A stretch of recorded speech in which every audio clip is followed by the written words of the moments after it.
No, ahí está ya. Ya voy a empezar. Buen día. Nuestro equipo está conformado por 5 integrantes. Andrea Galindo, Carla Saavedra, Fernanda Valverde, Andrea Noriega y María Noriega. Nosotros les vamos a hablar sobre los fundamentos filosóficos de la educación en México. Nos vamos a basar en Sonora y les vamos a dar un análisis descriptivo. Los puntos que vamos a desarrollar son el ideal mexicano, la relación con pensamientos y modelos filosóficos, los referentes filosóficos y las prácticas, y si las prácticas educativas están vigentes, las prácticas de antes están vigentes a las actuales. También les vamos a hablar sobre si se presenta la misma fundamentación filosófica, estos organismos y lo establecido en la Constitución. A continuación, mi compañera Andrea Galindo. Yo les hablaré sobre el ideal mexicano. Los mexicanos que se quieren formar. Consiste en contribuir a formar ciudadanos libres, participativos, responsables e informados, capaces de ejercer y defender sus derechos, que participen activamente en la vida social, económica y política de México. Es decir, personas que tengan la motivación y capacidad de lograr su desarrollo personal, laboral y familiar, dispuestos a mejorar su entorno social y natural. De una manera más específica, que se exprese y comunique con confianza, eficacia y asertividad. Que el ser humano sea crítico, reflexivo, curioso, creativo y exigente. Se conozca y se respete a sí mismo. Asuma y valore su identidad. Reflexione sobre sus propios actos, conozca sus debilidades y fortalezas, que confíe en sus capacidades, sea determinada y perseverante. Reconozca cómo es la igualdad y para poder respetar los derechos de los humanos. Que sea empática y se relacione con otras personas y cultura. Sepa trabajar en equipo y tenga capacidad de liderazgo. En la solución de conflictos, fortalezca el diálogo, la razón y la negociación. Cuide su salud física y mental. Tome decisiones razonadas y responsables que le permitan adaptarse con rapidez y eficacia a los cambios de su entorno. Y por último, que sea capaz de diseñar un plan para construir una vida plena y llevarla a la práctica. Esto es todo por mi parte y continuamos con mi compañera Carla. Yo les voy a hablar sobre con qué pensador y modelo filosófico lo relaciono este ideal mexicano que nos comentó mi compañera Andrea Galindo. Primero, yo lo relacioné con Platón, porque se basa en buscar y fundamentar la verdad. La educación es la visión de grandeza y formación del hombre. Se asocia con la mayéutica y la dialéctica, porque da a luz las ideas y la verdad, de tal manera que se discutan y dialoguen las ideas que se tienen para que al final se llegue a la verdad. Con esto que el alumno adquiera saberes, imponerlo a la realidad, actualizarlo e imponerle a que desarrolle sus propios pensamientos y su propia filosofía. El segundo filósofo con el que le relacioné es Sócrates, porque dice que la educación es indispensablemente personal y social. En sentido profundo, es una educación en comunidad, de la comunidad y mediante la comunidad. Es también irreemplazablemente educación de uno mismo y desde uno mismo. Esto quiere decir que es para todos, es educación para todos en general. Todos tienen la libertad de estudiar y prepararse. La educación, como claramente dice el texto, es de uno mismo y no se puede reemplazar. Es muy necesaria porque se refiere a la propia formación del ser humano.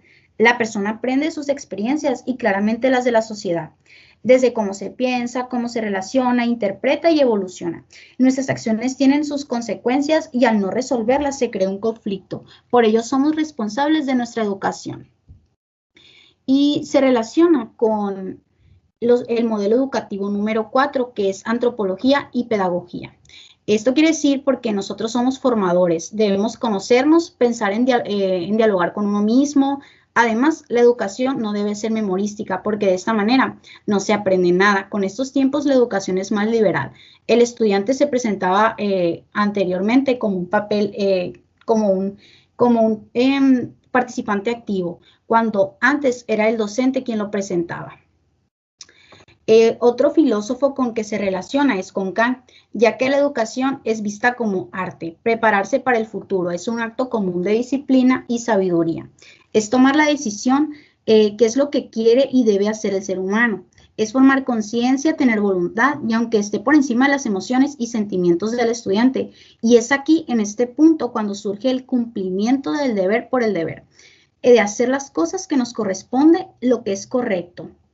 Y el último filósofo con el que lo relacioné fue Nietzsche, que significa, o sea, que quiere decir él que al igual que Kant, pensaban tanto en el presente como en el futuro de la formación de la persona. Nietzsche creía, o sea, decía él, crear un superhombre como educador, aquel que tenga nuevos valores y jerarquías de nueva humanidad. Se refiere a que el educador debe destruir lo que ha perdido valor y por lo tanto sentido. Eso se relaciona con los modelos educativos de antes y debemos estar en la realidad, y aquí surgen los programas educativos que se van actualizando.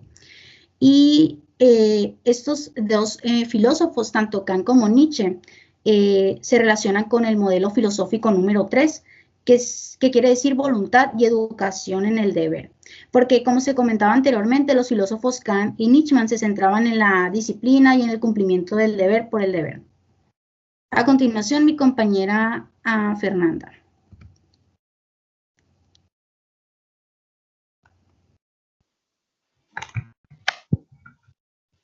¿Cambiaste la diapositiva, Carla? Sí, pero creo que tarda. Ahí está ya. Bueno, yo voy a hablar de los modelos antropológicos que tienen relación con los organismos educativos actuales. Bueno, primero que nada voy a hablarles de las 4 filosofías. La primera es que toda educación es manipulación, el Estado, la familia y la iglesia. Estas son una manipulación, ya que tratan de formar un individuo a través de la nada, empezando de la nada. En esta afirma que el hombre no tiene una esencia, no somos nada y tampoco es nada, porque somos un objeto predeterminado. Somos una existencia completamente abierta y somos condenados a la libertad, a ser libres de aprender y de pensar. La segunda es el emotivismo y la búsqueda de la felicidad. Esta afirma que la esencia son los sentimientos. La finalidad última de la vida es ser feliz. En este sentido, lo único que se debería determinar son nuestros actos para ser felices. El tercero es la voluntad y educación en el deber. Esta se sustenta de la fuerza de voluntad. Kant hablaba acerca de esta y la utilizaba mucho, ya que él decía que no existe nada más bueno que la voluntad de ser buena persona. Y Nietzsche decía que la esencia del mundo es la voluntad del poder del poder de uno mismo sobre lo demás. Estas cuatro filosofías son impartidas por el filósofo Negrete. En estas se desarrollan y también explica los esquemas antropológicos que son expuestos por Platón, en el que Platón los clasificaba lo que componía el hombre, que lo constaba en 3 partes.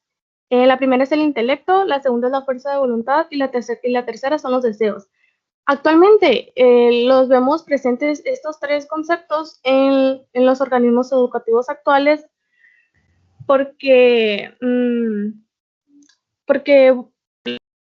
la educación actual busca formar a individuos capaces de lograr lo que se propongan a través de deseos propios y de entendimiento para poder superarse a sí mismos y poder lograr un ideal de superhombre en ellos.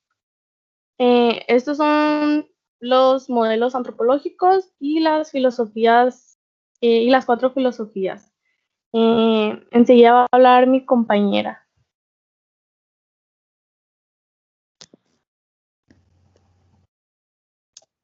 La filosofía educativa se define a partir de explicitar principios, fundamentos, sustentos que incluyen o articulan valores. Fines, definición del tipo de hombre y de mujer que se aspira a formar. Dicha filosofía se integra por factores contextuales, pero también ideológicos. En los orígenes, la redacción del artículo 3º constitucional del Constituyente del 17 logró recuperar el triunfo liberal que quedó plasmado en principios como los siguientes, que es: la educación en México será laica, gratuita y obligatoria, y tendrá a desarrollar armónicamente las facultades de los seres humanos, entre otras muchas cosas. Estos principios o esta filosofía fueron pioneros en cuanto a la gratitud y obligatoria, pero más aún el principio de laicidad, que aunque polisémico, se puede definir bajo la idea de que la educación está desligada de los dogmas y la influencia religiosa. A continuación les contestará unas preguntas María Jesús.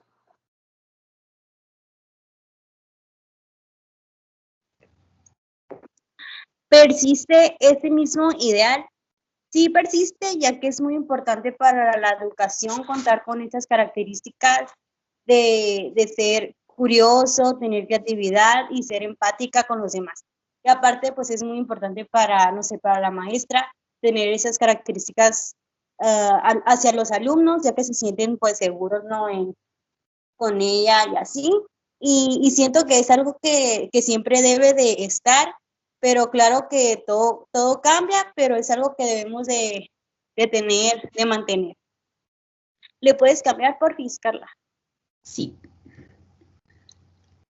¿Ya se cambió? Es que tarda un poco. ¿Tienen la misma fundamentación filosófica estos organismos y lo establecido en la Constitución? Esta concepción de la Constitución posee un carácter claramente prepositivo, pues alude al contenido que la constituye, que la Constitución debe de tener. Es un orden preexistente que debe institucionalizar para lograr una convivencia justa, pues es un orden que pone los cimientos de la libertad personal al asegurar las condiciones para su disfrute. Y pues esto da que se sientan reflejados en las aspiraciones que acompañaron a los primeros textos constitucionales y son patentes. Ok, eso fue todo